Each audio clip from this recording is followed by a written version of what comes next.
Shalom. Shall I say good evening to my brothers and sisters out there? I'm just, don't y'all mind me. It's my first time using YouTube Live, so I'm just riding for a minute. I was thinking a minute ago, I was having a conversation with some cousins of mine, and I left there and it was like, you know what? It's amazing. I was about to turn the corner and I was like, you know what? Our mind ain't gonna be sharp all the time. It ain't gonna be sharp all the time. We ain't gonna be good at what we good at, because we're talking about getting old. Good evening, brothers and sisters. Yeah, we're talking about getting old, because one of them's birthday is coming up. Two of them's birthday coming up. They got birthday on the same day. And so we was talking about how, they're getting old and how we got to start making everything count now. Because, we in our 50s now, And a lot of times we be in our 50s and we still be doing the same stuff that we was doing when we was young. We've been doing it for a long time and still doing it. And I'm not just talking about other people. I'm talking about myself included as well. And you know what? That's the falsehood. Now I'm gonna get off the highway. The falsehood of trying to serve the Most High, it's a trip, man, because people think that if you're trying to serve the Most High, then you don't have no problems. You done overcame all the obstacles. You done overcame all the hurdles. You got the answer to all of life's problems. And you don't do nothing that you used to do. And you don't walk like you used to walk. And you don't talk like you used to talk. And you ain't fooling nobody. So we was just having a conversation on trying to, how do you make the changes and make the adjustments to where you can move your life into another direction when you don't even know what another direction even look like? Because you've been doing the same thing for so long. You ain't done nothing else. Smoking cigarettes for 40 years, 35 years anyway. Drinking, and you look up, it's 35 years. Smoking and getting high, it's the same 35 years, because once you start doing something, that's when you see, oh, this is all right. So you go to one thing, then you move on to something else. This is all right. This is all right. I smoke a cigarette. Oh, it's cool. I smoke a joint. It's cool. I try a little snort. It's cool. And then we look up and it be 30 years that went by and we still be doing the same thing. And it ain't just limited to just those things that's relating to alcohol and drugs and stuff like that. It's the same thing. 30 years. A man been jumping in the bed with one woman after the next. 30 years. No commitment. 30 years. 30 whole years of lying and running around and shunning responsibility. 30 years. And you look up and 30 years go by. What you was doing when you was 17, it seemed to be all right because you was 17. But when you get 50, it don't seem to be all right. It just don't do it. And I'm not saying that I'm just pointing out some of the areas, because the Most High give us the strength and he also give us the will to desire to overcome. And we can and we will overcome these things, but our head got to first get in the right place, because while somebody is conscious of it and trying to overcome and trying to start going their life in a different direction, somebody else ain't even thought about it yet. And they still the same age, but they ain't even thought about it. So it ain't just to the people that's 50 and 55 years old that's doing anything, because if they don't see it, then guess what? You got 60-year-old people. You got people that been doing stuff for 40 years, 45 years. You got 60-year-old people, 70-year-old people that still doing the same thing. I've been in the club all my life since I was, man, I'm telling you, because at being a young kid, being a kid and the youngest of 11, and being poor and not never having nothing, and wearing the same clothes to school 3 times a week, and have the same, only one pair of shoes, and you know what, and all of that stuff, other kids might laugh at you and talk about you and all of that type of stuff. So once I got to be a certain age, when I got to be a certain age, like a freshman, it was the first time that I really seen that, man, I really do got the potential for a girl to like me. I really do. No mind the camera jumping a little bit because I'm driving. So I really do got the potential to have a girl that like me, because all of that time, you know what, you was just the butt end of somebody's jokes because of what you didn't have and because of how you came up. So in my case, when I got to the point to where I started understanding that I was better than what I was seeing, I started trying to move my life in a different direction. And I was moving it in a direction that I thought that it needed to go in, because I said, well, you know what? I'm gonna be the flyest. I'm gonna be the most well-dressed. You know, I'm gonna have the best curl. Everything was gonna be great about me. I needed them things to validate myself, but I'm a grown man now, and going through all them things, you come to understand is that those are never the things that validate you. It's what's on the inside, but we reach for the things that's on the outside to try and make things happen. So I said, I'm going to do this by whatever it means, you know. And so when I start being able to make my little money selling weed and little stuff like that, because when I came up, people smoked joints, and a joint was $1, you know what I mean? You might have a bag of joints for, 50 joints, but to a kid that's 16, 17-year-old, you didn't need no lot of money. You just need enough money so you can keep you something to eat, so you can buy you a shirt, or so you can, just little things, That was the mindset. So I thought popularity was going to be my ticket out. I will be popular, and I will be popular, and I'll get out of this situation. So I got to be the best at everything.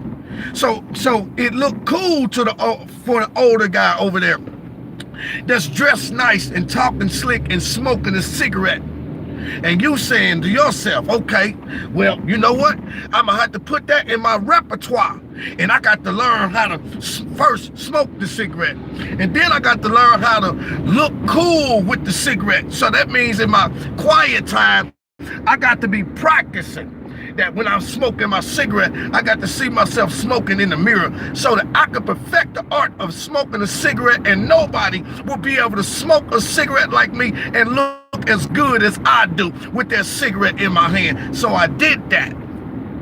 You see? And it was constantly doing something to my thinking in the process, because then you start to believe your own hype.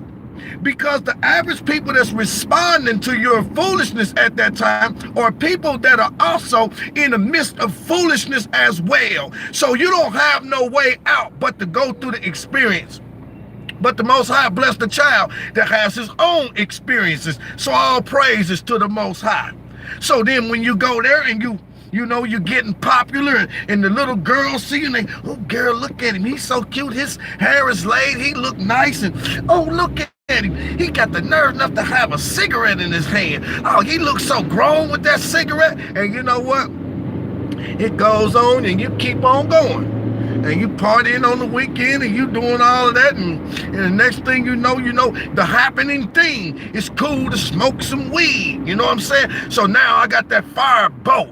Ooh, and I got that fire bow, and that bud crack, pack, and that smoke just billow all out there. And people around watching, they say, boy, that boy got the firest weed in town. Look at him, he got that bow, he got that red bud, he got that sesamilia, he got that Indo, he got that Kush, he got all. Hey, you know what? and you believe in your own hype. You see? And you're moving from childhood into adulthood at the same time. So now you've learned how to make money selling a little weed. And you got your vines, your clothes, and you learn it. And now people are starting to know you because you're in every nightclub when it's popping. You're at the roller skating rink, and you're all over the schoolhouse functions. So now you get noticed. You see? But you're slowly passing into adulthood as you experience these things right here. So you finally learn how to make a little money, and you start seeing what else it takes to be cool as you look at the brothers that are lost that's walking out in front of you, and you say, oh man, look how nice that ride is. He got that girl over there up under his arm like that, and they rolling back and forth down the strip, back and forth down the strip. Well, I got my hair laid. I got my carefree curl. I got my hair laid. I got my vines. I'm Drake. I got my jewelry. I got my money in my pocket. You understand what I'm saying? I done learned how to make money and save money with my little wheel, but I got something that's missing. I ain't got no wheels, so I need me a whip now. Once I get that whip, I'll be complete. I have everything that I need. This is the grand sum total of our thinking as we transfer from being boys into men. Our life is steadily moving. And now by the time I get my whip, I don't realize it. But from the time that I first had a girl to like me, from the time that I smoked the first cigarette, from the time that I smoked the first joint and drank the first alcohol, from the time I start going into the clubs, you understand what I'm saying? Then I realized that 7 years have passed through that time, and I ain't even seen it because I'm so gobbled up and engrossed with what I'm dealing with in life as it relates to what I think is right for my life.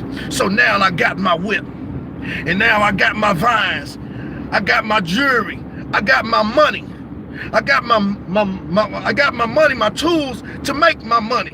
And I'm in the point to where I ain't got to ask people for nothing. And now people is looking up to me and they ask me for things. And now I can reach in my pocket and bless them. Or I could talk slick to the people that talk slick to me. Or I could even show traits of vengeance as I go by one of those sweet, pretty young ladies that wouldn't give me the time of day as I walk by them, smelling good with my good cologne on and spending money and showing them what they missed, what they had an opportunity to have that they passed up. That was my mindset. And once I got my car, my whip, I was complete. So I thought.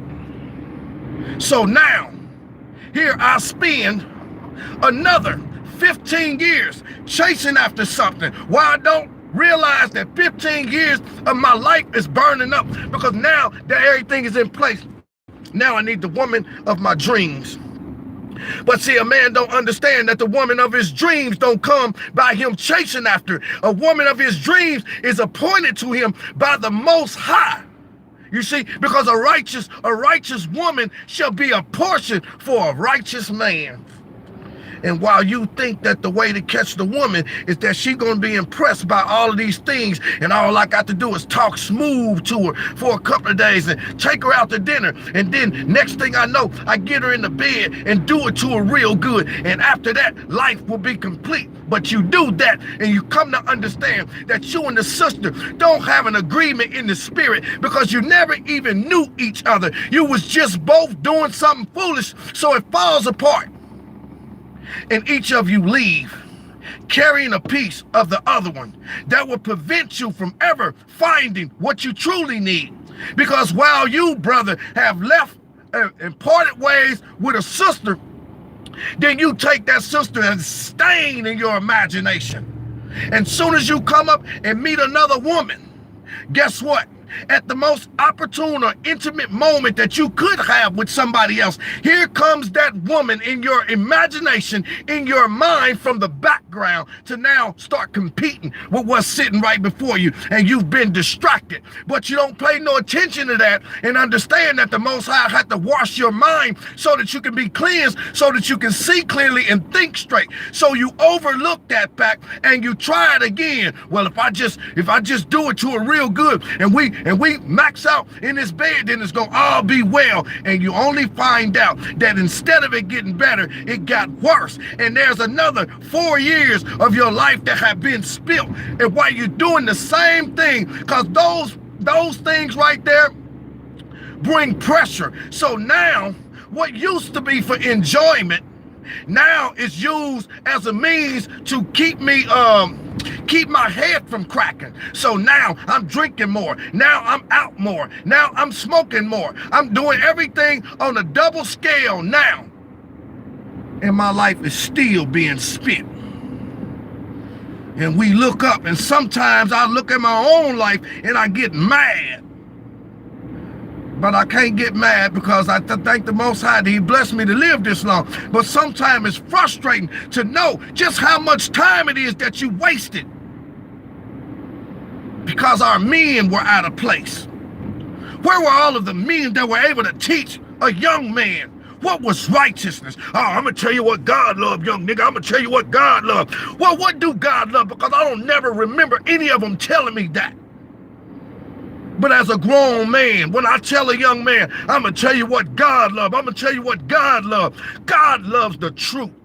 Thy righteousness is an everlasting righteousness, and thy law is truth. And so we understand at the end of our days, when our health didn't expire, when I can't run without getting tired, I ain't got no energy left to really put nothing in serving the Most High. I done had my accidents and all of that, and so my body don't function in the capacity that it once could. And now that all of those good things that I was blessed with are expiring, I start taking a second look and now realize that the Most High been there the whole time, and now I have a desire to give Him whatever's left. But because my foot got broke, I can't walk straight. Because of the lungs, I smoke so much to where I don't have no wind anymore. I really can't even get out there and preach a sermon like I'm supposed to because I've done that much damage. And the whole time, life is expiring. This is happening. And it's real worse when it happens to the brothers. Because while we out here doing all of this stuff, it's no wonder why these young cats is blowing each other's brains out left and right. Because for 40 years, we've been paying attention to the things that were meaningless. And we sacrificed our children and all of these other things just so that I could indulge in foolishness. And rather than accept the responsibility that it is my fault and start praying, we just say, man, these bucks out here, they crazy, man. These bucks out here, they crazy. That the last thing the men want to do is recognize this fact right here, that we are the source of the problem. So, I thought the conversation had good meaning because we are getting older.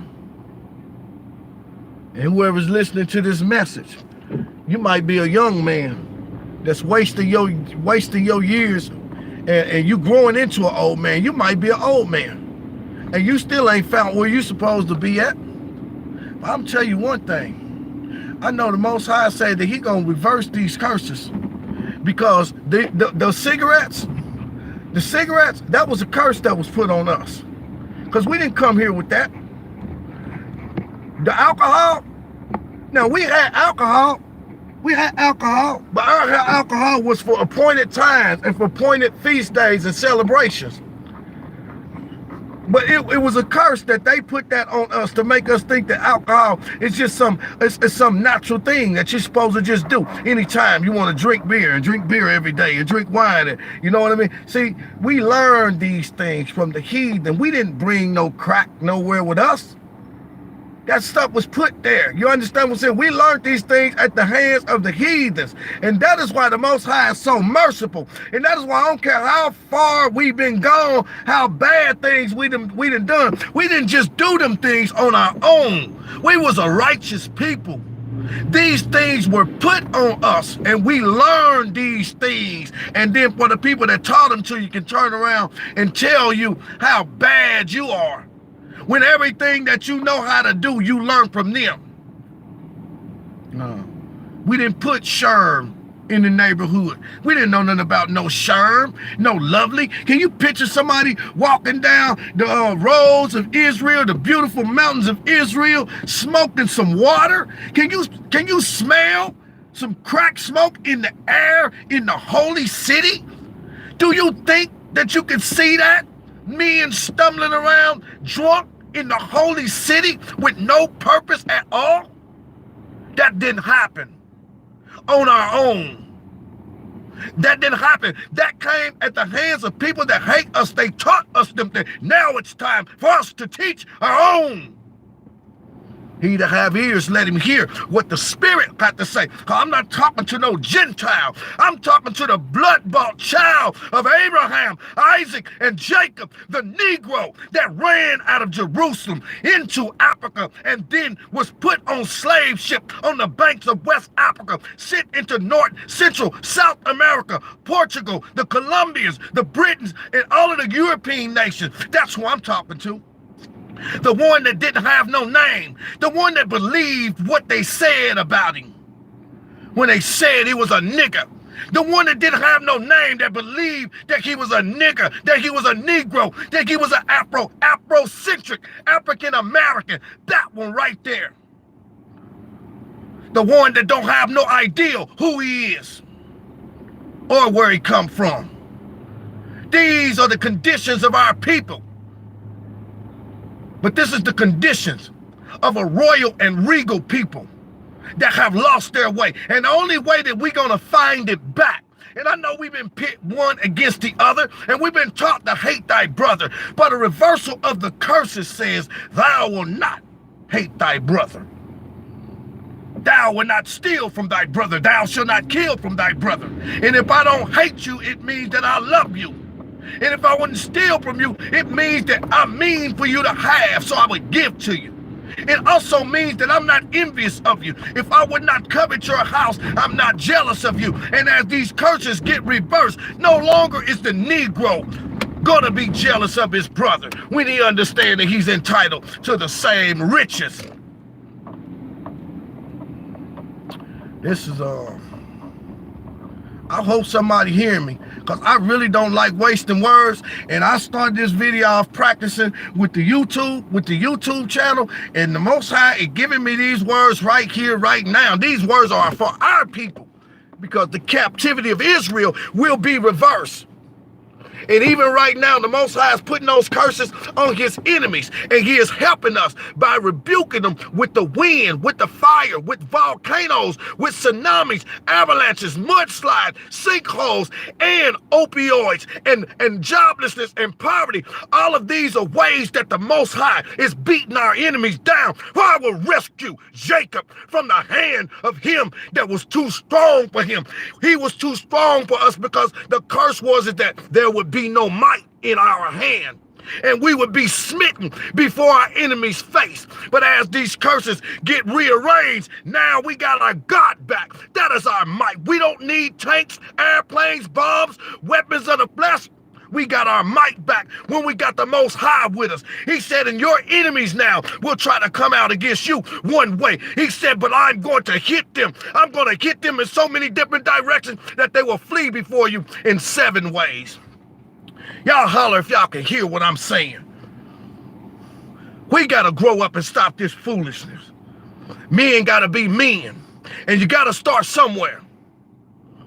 And if you're a woman out here and you see a man trying to be a man and get back into a place that he ain't never been and do something that he ain't never did and boldly go somewhere where he ain't never gone, it's a full-fledged God-given leadership.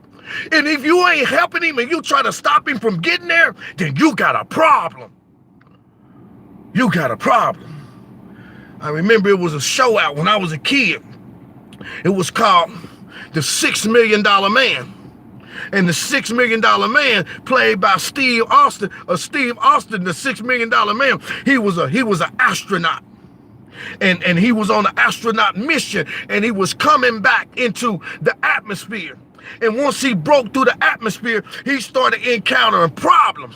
And you can hear him You can hear him over the radio as he radioing to the brothers that need to tell him that he need help, right? And he's telling them, I'm breaking up, I'm losing it, I can't hold it. And then all of a sudden, the spacecraft hits the ground, and it's a ball of fire and a ball of flame. And they rushes out there. This is the show coming on, showing you what's happening. They rushes out there, and then they get him. And the next thing you know, they see him on the operating table saying, we can rebuild him. We can get him back. He's not dead. He's broke up. Everything is messed up in him. We can rebuild him. We can rebuild him. We'll put him back together, and we'll make him faster, stronger, better. He'll be able to run faster. He'll be able to see more clear. He'll be able to hit something with the force of a beast of a field. You see, that's what they said, and we'll make him. It takes $6 million to build him, but we will build him, and he will become the $6 million man, the bionic man that was put back together. $6 million man. When you look in the scripture, and you started dealing with your boy Adam, who was created on the 6th day, was given the 7th day to hollow out, but went against the Most High's commandment, and everything that the Most High meant one broke up and came falling apart. We see Hamashiach coming to pick Adam up, to pick our brothers up, to pick the ones that done failed, to pick the ones that done lost hope, to pick the ones that think everybody done turned their back on you. All praises for Yeshua Hamashiach that come to pick you up and put you on the operating table, put you on the table and put multiple spiritual IVs in your arm and start saying, oh, thank you, Father. Oh, thank you. I know you love these people. We will rebuild him. We're going to make this Adam. We're going to make this Adam better than he ever was. We're going to put this spirit in him, and we're going to rebuild him. We're going to make him better. We're going to make him faster. We're going to make him stronger. We're going to make him to be able to see into the future. He'll be able to see things that the average mind can't even comprehend. We're going to make him. He was formed on the 6th day. He will become the $6 million man on your program that will rise up in the last days and start speaking life into your people. And there will be none that can save his enemies, because none could contend with the $6 million man, the man that was molded, the man that was put back in order through the sacrificial work of Hamashiach, the Lord of glory. Put him back together in such a way that he possesses a spirit. He says like his father David, thou makest my arms to be able to bend steel. Thy have given me the feet, hinds feet, that I'm able to run through troops and then leap over walls. You're talking about the Black Panther. You're talking about a supernatural being that was in the book coming through our bloodline. Yahushua HaMashiach was a supernatural being. You show me a man that they can put up under the dirt, that can dig himself out and then come up better than he went down there. I'd like to see it. Yep. I'm fired up. If this video's still going, I don't know how to end it, but I gotta end it. I gotta end the video, because that was all right, I thought. But I'm serious. I'm serious. I'm serious. All praises. All praises. I'm serious about that. Come on, brothers. We got to do it, just like I told my cousins. I ain't above y'all. You know what I'm saying? I ain't above y'all. Same thing. Let's us get together. We getting older. You getting older. I'm older than all of y'all, but y'all getting older. You understand? Let's start doing what's most important. And one of them said, well, you know what? Yeah, we need to get that money saved up. I said, you know what? We spent our whole life broke without money and still watch the Most High make a way out of no way. Still watch the Most High. Never in the history of the world did a slave ever have it so good. We have lived our life without money, and the Most High have provided for us. I said, so money ain't the most important thing. So let's think about something else. What's the next one? Well, you know, we getting old. We got to be able to take care of ourselves. What if we go in a nursing home? Well, whatever it is that comes to your mind when we start talking about what's most important to you, you, then that's where you put your focus at. Because to somebody, saving money is going to be important so they can leave an inheritance to a children that have been instructed on how to use it. Somebody else is just thinking about how they going to bury their loved one or bury themselves when they die. Somebody else is thinking about, I need to repair this relationship, this rift that I caused that me and my people ain't spoke in 20 years ago. See, it don't make no difference what it is. What matters is that the most important thing, you don't want to waste no more of your life. So every day, let's get up and think of something that's important that we can do and invest our energy in. First, starting with the word of prayer. Thank you, Most High, that you let my eyes come open to see a day that had already been created. And it's no accident that I'm here, because if you didn't want me here when you made this day this morning, you wouldn't have put me in it. So I'll praise it. Second thing is, lead me in a plain path. Don't let me maximize all of the minutes that I have. Let me maximize all of the minutes that I have. These are my prayers, because I don't want to waste no more of my life. I don't want to waste no more of it on purpose. On purpose. But just by happenstance, we're going to waste some of our life, because ain't none of us perfect people. So every now and then we'll caught wasting time on the meaningless conversation, wasting some money on something that we don't, every now and then. But we ask the Lord that he don't let us waste our life on purpose. That means I intentionally set out to waste my life when I know that what I'm doing, really I shouldn't be doing, period. So I'm going to check this out and see how this YouTube thing started off. And if it works, right, I'll start using it, because Facebook is skippy. So all praises to the Most High. Bless all of you. Let us pray for one another.